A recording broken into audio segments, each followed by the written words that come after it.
Hi Ruby, how's it going? Hey, Assalamu alaikum, how are you? Yeah, not too bad. How are you? I'm very well, thanks. How's it going? Yeah, not too bad. Um, Technical. I know, I was trying to find out how to get on and yeah, I just had some connection issues, so how's but it yeah, going? Good to yeah, see you. I know it's been so long. It's been a Seems while. yeah, definitely. And we never get a chance to really catch up either, so it's nice to have this Yeah. time. Every time I'm in London, it's just such a small, short visit. So, barely get to Yeah, see anybody other than just immediate family. But it's been, I think maybe was at your wedding. That was the last time I saw you, probably. A long, long time ago. yeah, it feels like a long time ago, definitely. So how's it all going, and how's it been for you so far? I mean, I'm not sure when lockdown started for you guys, but I was actually telling somebody yesterday. It's been, I would say, probably now coming up to 2.5 months because actually, it's funny because it coincided with our kids' spring break was started on March the 6th. And like, yeah, and that was the last weekend we saw anyone. And literally that Thursday, I think it was around 10th or 11th of March, that was when we got the announcement. And, that was the week of spring break for the kids, and then they never went back to school after that. It's just that's I weird. think like a couple of weeks. I think we started around the 23rd or something of March. So it's been a couple of weeks. Yeah, It's I think three or you four guys weeks. were about a week after us or something like that, Yeah, a week, yeah, a 10 week, days after us. yeah, Yeah. something like that. So Yes. yeah, Yeah. yeah. So how's it been so far? I mean, have you been doing homeschooling? What have you been doing? I'm not sure how old your kids are now because you've got Yeah, one. they're 16, 15, and 11. So it's actually really hard for my daughter who's 16. She's supposed to be taking her SATs this year. And that has been really hard for her because now they're having to transfer everything to online. And I mean, they're far from, ironing out the kinks in that system. She actually took one of her AP exams on Friday, and she was distraught afterwards because basically what happens was everyone's taking the exam at that same time. And then about 2% of people who submitted their exams, they didn't recognize the submission. So she Okay, got a message saying your answers have not been submitted now, so she has to take it again in June. So she's really upset. I mean, it's crazy. It's really hard for her. I think she's been the hardest hit because it's such an essential year for her. Others yeah, obviously kind of just trying to get by with whatever the situation is, trying to do the best they can, I think. yeah, How yeah. No, about you? for that age, I think it's really difficult. When they're taking Yeah. exams, kind of thing. It's hard to imagine, really. Yeah, But online exams, I don't know how that works exactly. It's just tough. I mean, it's really, really yeah, hard. Uncharted territory for everyone. yeah, it's all up in the air for everyone, I guess. Yeah, Um, yeah, so everyone's in the same. for anyone who's joining this, obviously I know a lot about you, I know a lot about your background, but do you want to give a brief intro about yourself? I'll let you introduce yourself. Okay, well, you probably know my name's Ruby Jaffrey, and I actually was born and raised in England, and I moved to the States in 2002. So it's been 18 years. So yeah, I moved here just straight after I got married, and left behind a career in HR. Before that, was doing PR and advertising. And then I moved here in 2002 after getting married. And soon afterwards, we, had the pleasure of becoming parents in 2003 and then again in 2004. So those were the first few years of my life in America, which was actually a blessing because it was an adjustment changing, moving from London to Texas, of all places, not to New York, not to the East Coast or the West Coast, straight in the middle, right to Texas. And that was a difficult transition to make initially. Just as I said, life is so different here. But so the initial years were just taken up with child rearing, and that was a bit of a blur because they came so soon after each other. They were the first two were 14 months apart, so there was no time to think about anything at that point. And then once I think my son, my middle child, he went to Montessori around 3 years of age, and that's when I was like, okay, so what am I going to do? Am I going to pick up with HR here? The system's completely different. I would have to retrain And then honestly, we were kind of going through a bit of a period of flux. We weren't sure what was going to happen in terms of our own future here. There was a time where we were thinking about coming back to England, actually, surprisingly. Oh, wow. Yeah, and so I think that was around 2009. So I'd been here for about, a good, 6, 7 years. And so that was a period where we kind of like, we're a bit, I was very stressed out because it was just the uncertainty of not knowing whether we're staying or whether we're going, or, just trying to figure out how to navigate that whole situation. And, I think kind of art is something which is kind of therapeutic for a lot of people. A lot of people turn to art for therapy. And I think I did the same. But obviously it happened to be at a time where, spiritually as well, you kind of have to look to your faith to remind yourself that, uncertainty is also part of your test. You have to just roll with it. And so Islamic art was something that actually we were looking for our own home at the time. And, I was not finding anything at that time, 2009. I mean, now it's crazy. There's so much out there with social media. I mean, there's just an abundance of Islamic art out there, and some really, really nice, amazing modern stuff. So we were looking for something modern, but we weren't really having much luck finding anything, back then. And so Rahan, my husband, is actually very, very creative. And so he bought some canvases home. And excuse me for the people who've heard this story multiple times, but that's honestly how I got into it. And that's how I started. That was my first piece with a canvas that he'd brought home, and and it was our color scheme, hung it up, and I started getting people asking about where we'd got that from, and honestly that's how I really got into this. It was a whole. Sorry, what was your first piece like? My first piece is actually in my parents' house. It's a very small piece. But they have it. It literally was a red background, and it said Bismillahirrahmanirrahim on it. And because our decor color at that time was like red, black, and I think beige or something like that. So that was the very first piece, which is now with them. But then I did a couple of other pieces, a slightly bigger piece, which was again a red background, and it was like it had a golden orb in the middle and just said Allah in black all the way around. And that was the first piece that actually got sold off my walls. So and I guess, as I said, it was more, therapeutic. I really enjoyed doing it. It was really good fun. And as I said, it kind of just brought me a lot of peace at the time. It really gave me a focus to think about, to focus on something other than, okay, what are we doing next month? Or are we going back? Or are we not going back? Are we staying? So it was that was the trigger. So do you think that was your sort of first piece, or had you always kind of experimented with art? Had you done it in the past, or was it the first, quite a new thing for you? I'd never actually painted before that. I have to say, we did a piece. I did a piece with my husband together with him. Like I said, he was the more creative one. Or I think he was kind of very proactive about his passions. I was like, I used to, how we always think, oh, I'd like to do this, I'd like to do that, but you never kind of get round to it. And then just having two toddlers, you're like, okay, that's the last thing I have time for. But we actually did a piece together, which was the first piece that we put up on our walls. But that wasn't Islamic art though. That was just a kind of abstract.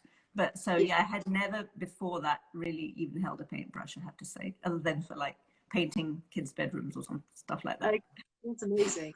And so you go on to other pieces and you started doing this a lot more regularly. What is it that inspires you, and where do you get your ideas from, and what do you think before starting a new piece?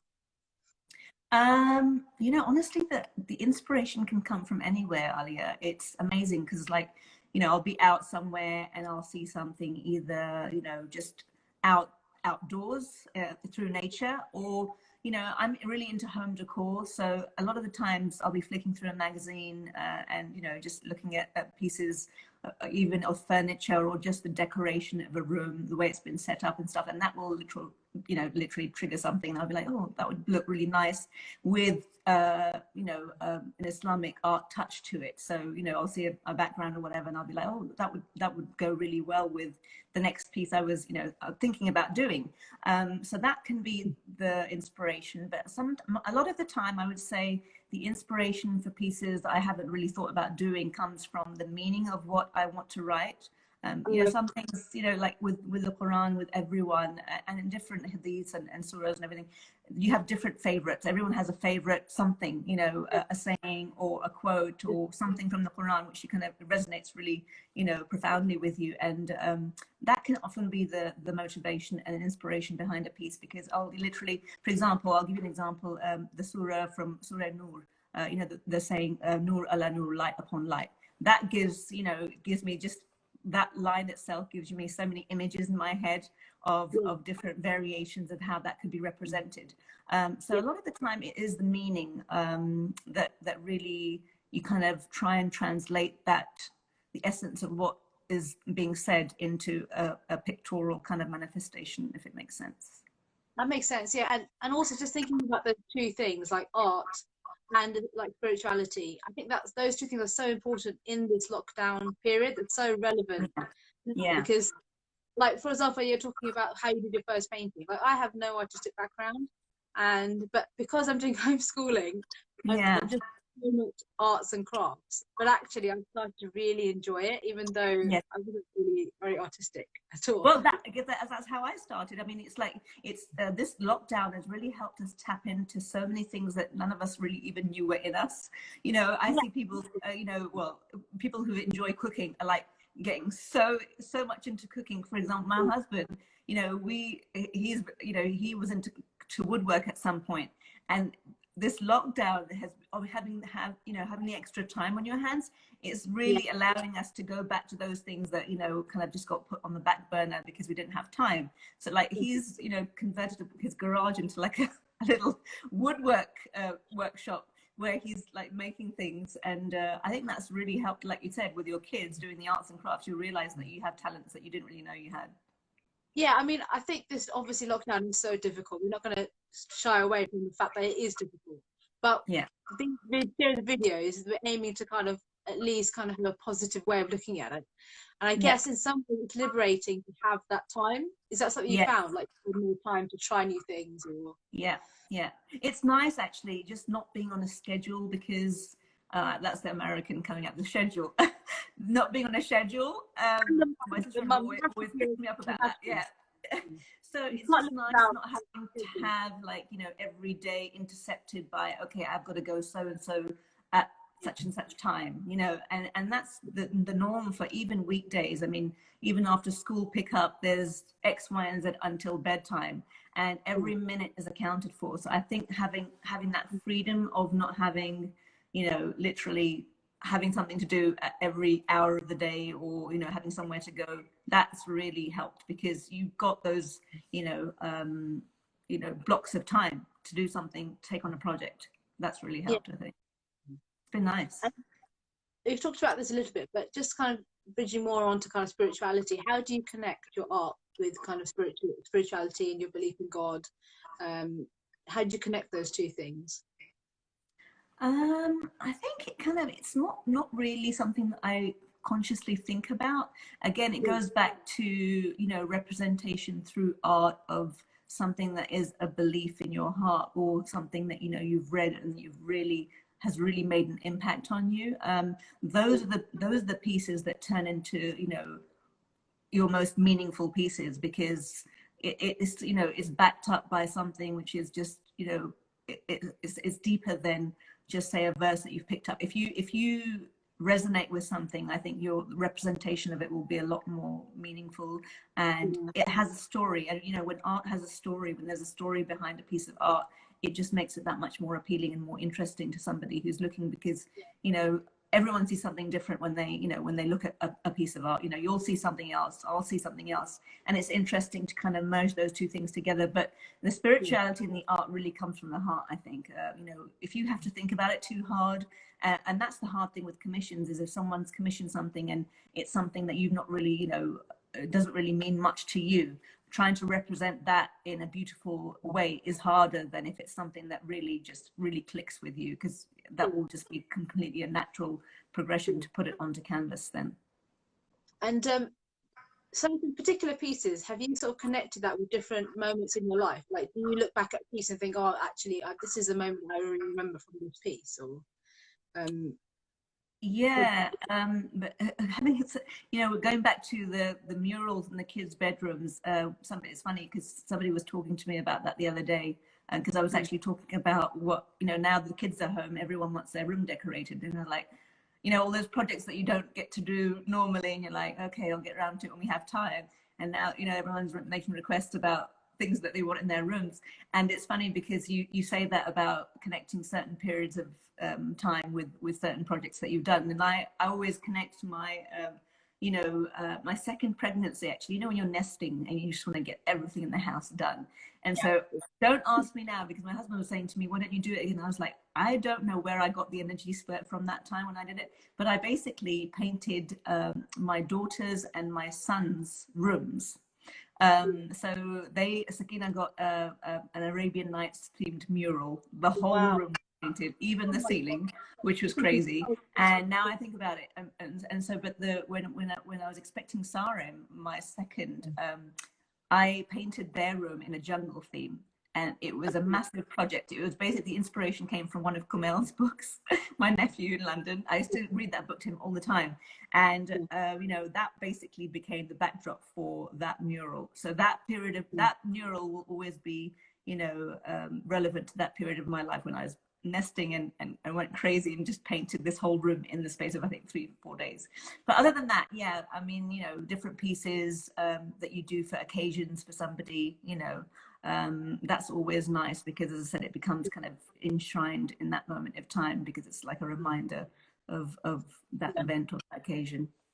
I mean, that's something we're trying to do with our kids, is create a piece of art that we can remember this time and this period. Yeah. It's just school age art. But I think we want something to have, we can look back and think, oh, we had this time to do this, because we've never had that time. Yeah. It's that kind of marking period, especially during lockdown. And those become the memories. Yeah, it's nice. You should definitely do that, because, as I said, you'll look back at that, and that will be forever remembered as your. I remember when it was lockdown and it was Corona, and I mean, as I said, the sad reality is that we at least have time to do those things, and we're trying to take a positive slant, because we have the luxury of doing that. For a lot of people, obviously, it's a lot more of a it's a dire situation, and it's really, really sad to think about. Yeah, no, it's definitely we're coming from a position of privilege that we have that, and that's something to be thankful for. Yeah, of course. So just before this, we had a few questions come in who emailed in, and one of their questions was, so we've got one person, her name's Sarah, and she's thinking of starting her own business and in the creative industry. So she kind of wondered if you had kind of faced any barriers yourself when it comes to entering the world of art. Did you face any setbacks, and what was your experience like? Sorry, can you repeat that? I didn't quite get what did you say at the end? So did you face any setbacks, sort of entering that world of art? What were the struggles? What did you struggle with? And what has been your experience? Particularly, I think her question was, as a person who wears hijab, and maybe also a person of colour, what kind of barriers did you face? What did you experience? I think with my specific area, because it's so niche, I mean, it's I didn't really experiment with any other art when I started, other than Islamic art. That was what I started with, and that's actually what I've stayed with throughout the whole period. And because it's so niche, I think being a woman of color, I really didn't have that issue to begin with at all, or even now, because, as I said, I was entering that world. In fact, it's funny, because when I started Islamic art, I actually wasn't wearing hijab. So if anything, that brought me the world that I was in, the kind of exhibitions that I was doing, the kind of people I was coming, into contact with through my art, was just really the catalyst to get me that much closer to where I wanted to be in terms of spirituality. So that's one thing. So I can't really say that I faced any barriers, but I think the biggest thing is, if you're thinking about starting a business, if you can find your niche, then that really helps, because then you're not your spectrum within which you're competing is that much more confined. And obviously, I think I always say that doing well at something, it depends on, honestly, if you are doing something that you love, that you enjoy, it's success is going to come a lot easier, and it will come as a natural progression. Whereas if you're trying to do something, you know, if you the rule of thumb is do more of what you enjoy. If she already enjoys the field that she's in, I think that will come through in her work, and I think she'll be absolutely, you know, she'll be amazing. I mean, I know for her, she's amazing. She's going to do wonderful things. She's already so, you know, successful in my eyes because, as I said, she has a passion and it comes through in her work. So I think that sometimes the barriers are our own inhibitions, and our own reluctance to kind of, you know, get outside our comfort zone and do something which you haven't done before. I think honestly those are the only barriers I've really had to face. Alhamdulillah, I've been blessed in that sense because, as I said, it was a very niche market. But yeah, we have to kind of get past our own inhibitions. I think that's the biggest thing I would say. Do you think that lockdown has had an effect on those inhibitions in any way, or do you think there's been anything during this experience that you feel like you've changed you or you've learned anything? Because I feel like, you know, blending, it doesn't matter, does it? Yeah, so I think the one thing that's happened to us all in lockdown is that I don't know about you, but my thumbs, like I can feel the arthritis. Screen time. I mean, the amount of screen time that we all are being, you know, not being subjected, are literally having to put our phones and devices down during this period, because it's like all rules are out the window. You know, the time you, okay, no screen time, no screen time. But it's just, you know, we're on there constantly because that's our interaction with the outside world at this point, right? That's through our social media resources, and that's basically how we're interacting.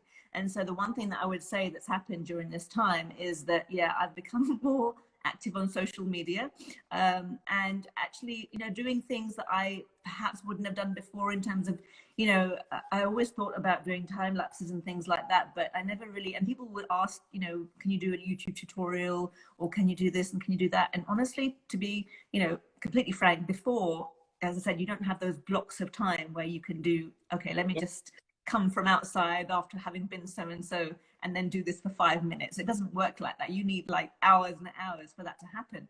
And so that's one thing that's happened during lockdown, is that definitely, you know, I've been experimenting more with different things. You know, website was 10 years old. I hadn't touched it, and it had been on the back of my mind that I need to do this. And, you know, lo and behold, during lockdown, the website miraculously gets revamped and put out there again. So it's been constructive, I have to say, because, as I said, you haven't got that excuse to hide behind anymore, that, oh, you know, I haven't got time. Everyone's got time in abundance. So and just coming to like Ramadan, how's Ramadan been for you, and how's it been in this like unprecedented time? We use that word. So the parts of it which have been easier and actually a blessing, and parts of it which have been harder, you know, when you have multiple things going on a day, and like, you know, you have to be out at this certain time, or you've got grocery errands to run, or you've got to pick up, or got to go somewhere to do something, you know, the day gets kind of chopped up, and goes quicker, I feel, although it's more tiring, especially during this weather. I mean, Ramzan usually falls within, when it's like, at the moment it's like 80 something outside, so it's quite hot, quite warm, so you do get more drained and tired, you know, in and out. But the one thing that's been amazing, and the kids will vouch for this, is being able to sleep in after Sehri, right? So, you know, that's the toughest thing, is that, you know, in Ramzan, doing Sehri, waking up for Sehri, and then having to wake up like 2 hours later to get up and go to school. So my kids, I'm not seeing them till like 2 o'clock in the afternoon. And honestly, in the beginning, I was like, oh no, that's really bad practice. But they're getting all their work done, and their assignments are being handed in. So I'm like, you know what, let them have this. Yeah, no, definitely. We have quite a relaxed approach to homeschooling. We kind of don't start till about 11. Yeah. So, because I think it's that thing of, you can actually control your own environment, and you have to do what works for you, right? If you're getting up for Sehri, then it's going to be quite difficult to kind of get up that early. And if you're working, then it's going to be really difficult, I guess. So kind of adapting to the situation. I mean, initially when the first lockdown started, you know, those initial weeks, you know, we were like, no, you guys, it's still, you've got to remember that it's still school time, and you still got to wake up and have a rest, you know, routine, and you should be up by this time. And then I was reading different articles, and they were saying that, you know, honestly, don't be too hard on your kids in terms of sleep, because that's their first port of call in terms of building their own immunity. I know kids are supposed to be less, prone to, contracting anything. But the other thing it said is that, remember, when they're at school for 8 hours, they're not studying for 8 hours. They're, they're studying for probably like, and it gave a breakdown of what grades, as in what year the kid will be in and how many hours they actually need. So then I was like, okay, we can relax this rule a little bit. So then everybody was waking up late, and my husband was like, why are they getting up so late? I was like, look, just read these articles. It's fine. As long as and it's true, they're submitting all their work, their grades, alhamdulillah, are up there. So I'm like, honestly, it's not the end of the world if they're getting some extra sleep. It's okay. I mean, I think it's hard for them, for kids, and it's hard for us as mothers to always be on it all the time, because we're kind of juggling so many different things. Yeah. As well, I think. Yeah. In the beginning I was like, had a organized chart, and we were like, we had a schedule, a routine, we had, we knew exactly what we were doing, and we were also gung-ho, and it was the novelty of the whole situation. We were like, oh wow, this is just, and no one knew how long it was going to last. So we were like, okay, we've got this, we know what we're doing at this time of the day, and 6 o'clock is workout time, and blah blah blah. And those first few weeks were so regimented, and we were like, wow, this is so good. And then gradually, as the weeks went by, it all went out the window. Yeah, so the first week we had a schedule on our timetables on our fridge. Yeah. And then every morning I was like, I don't know if you guys have been exposed, I'm sure you have, to Joe Wicks. Every morning, 9 a.m, I was like, get up, stuff for Joe Wicks. Yeah. And then gradually we started doing it a bit later, and at the end we just kind of gave up. Yeah, and then as I realised that the boxes on the charts weren't getting ticked off as frequently as we were hoping, and I was like, okay, maybe I won't bother making a chart next month. I just need to have a mental checklist of what needs to be done. And as I said, we're all learning through this. We're all learning what works and what doesn't work. So. And do you think that being creative has helped you in this lockdown period? Like, have you done any art particularly more in this time? Or yes, I've been doing a lot more actually. And I think that, alhamdulillah, the good thing is that, now that people are spending more time at home, people that I had heard from, a couple of months ago that were thinking about doing a project with me, and whatever. And all of a sudden, everyone's just wanting to get those projects done now, because, like I said, everyone's spending more time at home. And so, the DIY stores, if you ever go out and you pass a Home Depot, like the car park's full, because everyone's doing DIY projects at home. And again, part of that, the other day I had somebody come over to pick up the painting that I had to get delivered somewhere. And I asked him, I said, how's business? Are you okay? He goes, I'm busier than ever. So again, we have the luxury of, alhamdulillah, being in those areas where, the situation has kind of worked in our favor, in a sense, because as I said, I am busier than I've been for a while, and alhamdulillah, I had the time to fulfill, those requests and those requirements. So it's been good. I just wanted to ask, if anyone wanted to see your work, where could they see it? What's your website? We'll put it up afterwards as well. But tell us about your website. So the website, again, I'm happy to tell you now, because up until 2 weeks ago, I'd never tell anyone with the website, because it was so old. It was literally, when I started it 10 years ago, it had all old work on it. But now, so alhamdulillah, it's been revamped, and it's www.rubyjaffrey.com, so easy to remember. It's just my name. Luckily, I was able to secure that name like 10 years ago. So that's the same location. And basically what you can do on there is you can go on there and have a look at the digital art that I have available as prints. And then inshallah, every, couple of months, I'll refresh those prints and add new ones. But also it gives on there a contact for custom work. So you can go on there and see the gallery that I have of work that I've done for people in the past. So that gives you an idea of the kind of things that I do. And I read somewhere, I think I read, and maybe on your website actually, that you're doing a collaboration for Ramadan. Is that right? You're doing some special prints, or? Collaborations, yeah. At the moment, there's a couple of things that I'm, working on, projects that are kind of in the works at the moment. But as I said, I'll definitely keep everyone posted when those happen and when those kind of come about. At the moment, I'm just focusing on getting the custom art that I've been commissioned with out. And as I said, again, it's just a work in progress with collaborations and stuff. Anything that comes up at the time, you can be working on something, then nothing comes of it, and then all of a sudden out of nowhere it will be coming up. But yeah, definitely watch this space, inshallah. Hopefully there'll be some fun stuff coming up. I mean, I think were you doing some release of some prints or something for Ramzan? I think it was a website. I can't remember. It was like for charity or something, or I'm not sure. Oh yes, Islamic Art prints. So that's basically, yeah, collaborated with them. So they're British, British organization, and I collaborated with them for Ramzan in terms of they had a Ramadan project where they were donating, I think it was a certain percentage of the proceeds from the sales of art prints, and so I had given them a print to put in their gallery for Ramadan. Yeah, so that's what you were talking about. So Islamic Art prints. That's the website to go, to go to, and I think they're still running the project up until the end of Ramadan. So that's an interesting one because they've got an amazing selection of artists who are exhibiting with them, and they have some pieces which are, really, really, really nice, nice pieces which you can buy, and then the benefit is that the proceeds of part of the proceeds have gone to charity. So that's a great one. Yeah, definitely. As well.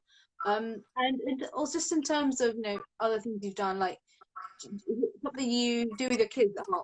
Or did you teach them? Do they do it with you? Is it a family affair? I try and teach them. I'm like, okay guys, so who's going to be the artistic one? Actually, my youngest, believe it or not in the same, obviously creativity takes different forms, but he's really into like animation, and yeah, he's really into animation, and he loves like anime and like comics and stuff. And I can't ever get him to read an actual book. He's always reading like, he's like done in 3 minutes. He's like, Mama, can I get this book? And I'm like, yeah, but it'll take you like all of 5 minutes to read the whole thing because it's mostly pictures. But he's very creative like that, and he really loves that kind of stuff. And so I see, if any of mine, my daughter is also, she's very into art. But again, I think it's just really hard to tell because honestly, I didn't do art A level or O level even. It was always something that I had a passion for. But again, being a Desi child, it's like art is the least important GCSE for you to take. So I didn't really pursue it at that point. But it's funny how I pursued, art into my 30s, late 20s, 30s, and that's where it took off. But before that, I really hadn't. So I think even it's too early to tell any of them. But I think if anything, my youngest one maybe have a creative streak in him. Yeah. I mean, one thing I found is that when there's less pressure and when you don't care about being good at something, then you can just do it for your love of it, right? Absolutely. When it's when you're thinking too hard about it, that's going to be your worst work. I mean, there's no such thing as worst work because everything is a learning a process of learning, and you'll look back at those pieces and you will have grown through those. But I think definitely the ones that the inspiration that comes to you in the middle of the night, which is usually when it comes when you're trying to sleep, you're like, okay, I really need to stop thinking about this now. But that honestly, those are the best ideas when it's just random out of nowhere. And it can just be anytime, anywhere, and you just need to get that thought down somewhere because you're like, oh no, I'm going to forget about this. But those are the best ideas, like you said, when it's not forced and it just comes naturally. Those are always going to be the best ones. It's been so nice to talk to you. I'm going to have one more question because I'm just aware of time. Can't normally keep it to around 30 minutes. But just to kind of go back to what's going on, current events, what do you think you have learned from this whole kind of experience of, you haven't mentioned the C word, but you said lockdown. Yeah.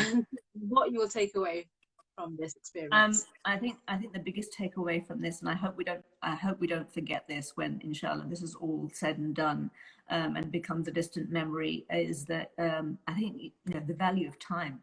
I think everyone's really learned the value of time, whether that's too much time or not enough time. And I think we've all really had a chance to recalibrate, in the sense that you have to just reevaluate how you're spending your time. When we have it, we're just mostly rushing around and not having really time to think about the important things that, spending time with family has been such a blessing, and reacquainting yourself with, it's weird because it's like Zoom was around before this, but no one ever used Zoom, and my family, were living apart before this, but no one really ever got in touch. So, but now everyone has the time, and alhamdulillah, we're having like Zoom meetings with family from halfway across the world every weekend. It's like, why we couldn't do that before, I have no idea. But, you know, Yeah. it is because weekends were taken up with, okay, you know, fun, you know, party to go to, this party to go to, or that event to go to, or that soccer game to go to. But now, you know, as I said, I think the biggest thing is, you know, I think we've all learned the value of time, and I hope we just hold on to that and don't lose sight of it when life becomes busy and crazy again. So are you kind of looking forward to it all ending, the lockdown ending, or are you quite okay with how it's going, or where do you feel like? I think it's a roller coaster, honestly. You know, any given day, it's like, okay, yeah, this is really good. And if you have a productive day, I think you appreciate having the time to do stuff that you've been wanting to do. And then there's days where you're like, okay, it's actually weird because the other day I did go out to do something. And then I was just like, okay, I just need to get back home. You know, you become acclimatized to just being a homebody. And it's just weird because, you know, I think what happens is when you can't do something, or when you're told that you can't do something, then you're like, that's what you want to do. That's exactly what you want to do. You want to go out, or you want to do what you're not being able to do, or you'd be told, being told that you can't do. But when you have the luxury of, okay, freedom or whatever, like I said, I went out and I was like, okay, I have these, you know, errands to run and I have to do this. But by the end of it, I was like, it's really not that big of a deal. I mean, I actually enjoy being at home and not having to make the effort, you know, the extra periphery time that takes to get ready, to get dressed and go and do something somewhere. You just have, you know, a lot more time to do stuff. So I think that's the biggest thing, is that, you know, you just, I think I'm just really appreciating that a lot more now. Yeah, and I think whatever the new normal is or whatever, we have to kind of stay positive and remember it's going to end. It's not going to be forever, and it's for a short time. And honestly, I think we'll miss it. We'll miss this time of being able to spend time with family when we don't have it. Again, it's like human nature. You always want what you don't have. That's it. That's it. We're never happy in a way. Never happy. Never happy. Yeah. Well, it's been lovely to talk to you, and it's been so nice to catch up. Thank you so much. And I think we should definitely, you know, catch up more regularly, because it's been. Yeah, let's not leave it to a crisis to happen to connect. That's the biggest thing I would say, is that, yeah, let's try and maintain this, because it's been really nice talking to you and seeing you after so many years. And that is a great point to end on, and a great takeaway for the end of this, is that let's take this opportunity to stay in touch and connect with each other. Yes, absolutely. Like I said, let's not wait for a lockdown to stay connected. Yeah, absolutely.